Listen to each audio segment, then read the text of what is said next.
अस्सलाम वालेकुम। आमिर मकसूद बसरा। अज जी मैं कहानी सुनान लगा वो बहुत सारे दोस्त ने सुनी होएगी, लेकिन मैं थोड़ी जी जी उन्हें नहीं भी सुनी वो भी विच ऐड करांगा।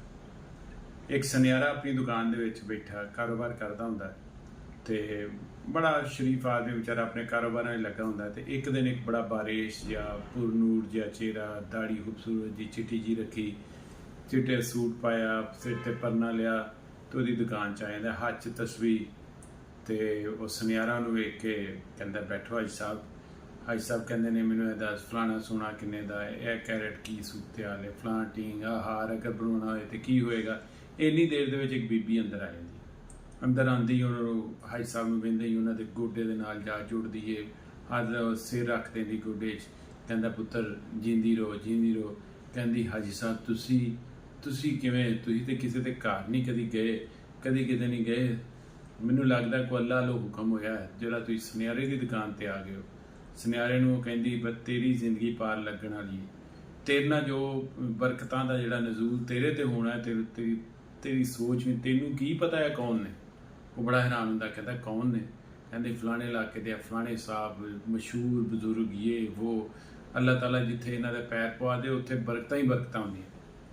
वो बड़ा खुश होंदा, कहंदा हाजी साहब की खाओगे पीओगे की मंगावा। कहंदा कुछ नहीं पुत्तर। तो वो नाल ही अपना रुमाल कड्ढदा, वो औरत कहंदी फटाफट मैनू दो बरकतां दा रुमाल, तो अपने मूँह ते फेरदी है, पता नहीं सासू घुट के फेरदी है की करदी।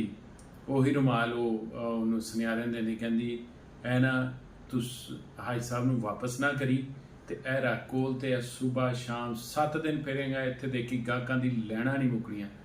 ते एक बारी हाजी साहब दे सामने फेर के विखा, वो मूँह ते फेरदा ते बेहोश हो जांदा, वो लुट लट के ते निकल जांदे ने। कुछ अरसे बाद की हुंदा है, कुछ साल डेढ़ साल बाद वो सुनियारा बेचारा माड़ा मोटा हले पैरी खलोता हुंदा है, ते वो जनाब 2 पुलिस वाले कोतवाली ते नाल उन्हां दे ओही बाबा जी हत्थ खड़ियां लगियां तो उसदी दुकान च आए ने। वो जनाब वो वेंदे ही तो अग बगोला हो जाता। पुलिस वाले कहते बह जा इनू फड़ लिया असी फ्राडी ने, इत्थे भी इन्हें फ्राड किया तो असी वो फ्राड पूरा जिहड़ा ना दोबारा असी करवाना है ताकि असी जिहड़ा ना जाके जज साहब नूं दसीए तो इनू जिहड़ा रगड़ीए। दस की होया सी, उन्हें दसिया तुसीं, कहंदे रुमाल हाँ जी। वो कहंदा अच्छा छड्ड इनू, आ रुमाल फड़ ए मेरे वाला।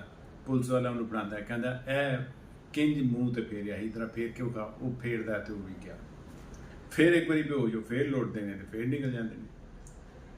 खैर वो एक साल 2 साल इतों तक तो तुम सुनी होनी है, साल 2 साल 3 साल लंघते हैं तो जनाब एक हरकारा आ जाता जज साहब का, तो कहता जनाब वो तुहाडे नाल जिन्ना 2 बारी फ्राड किया सी ना वो हाजी फड़िया गया, आजो तो इंज करो तुसी अपनी दुकान की साजो समान की लिस्ट तो जो इस टाइम पिया तो जो लैके गए तो सारा लैके आओ ताकि असीं मुलादा करिए तो इन्हां को जिहड़ा माल बरामदगी करिए। वो जनाब उहदे नाल जा रहा हुंदा है, राह चों कहंदा लो जी ए दुकान आ गई मिठाई दी, इत्थों कोई लड्डू ही खवाओ सानू ते आप भी खाओ, इंशाअल्लाह अल्लाह करम करे तुहाडा तो लुटिया माल वापस आए, तुहाडी दियां मौजां लग गईयां। वो जनाब अंदर जांदा है, 2 लड्डू लिया के दिंदा है, वो पता नहीं की करदा है, दोवें अपने हाथ फड़ लैंदा फिर उन्होंने वापस करदा है, वो लड्डू खांदा फिर बेहोश हो जाता, ਉਹਦੀਆਂ ਚਾਬੀਆਂ ਫੜਦੇ ਨੇ फिर लुटते हैं तो फिर चल जाते हैं। चौथी बारी जरा ना मेरा ख्याल है लुटन वास्ते उस तरह मौका नहीं मिले या पता नहीं लुट रहे ने कि नहीं लुट रहे, पर 3 बार का वाकया है ही सी। गल तो समझ गए होगे। ये वाला आर्टिकल आपने देखा, ये है लाइट ब्लू मकसूद.pk पर जस्ट 4500 में, और इतना खूबसूरत छोटा छोटे फैशन के साथ ये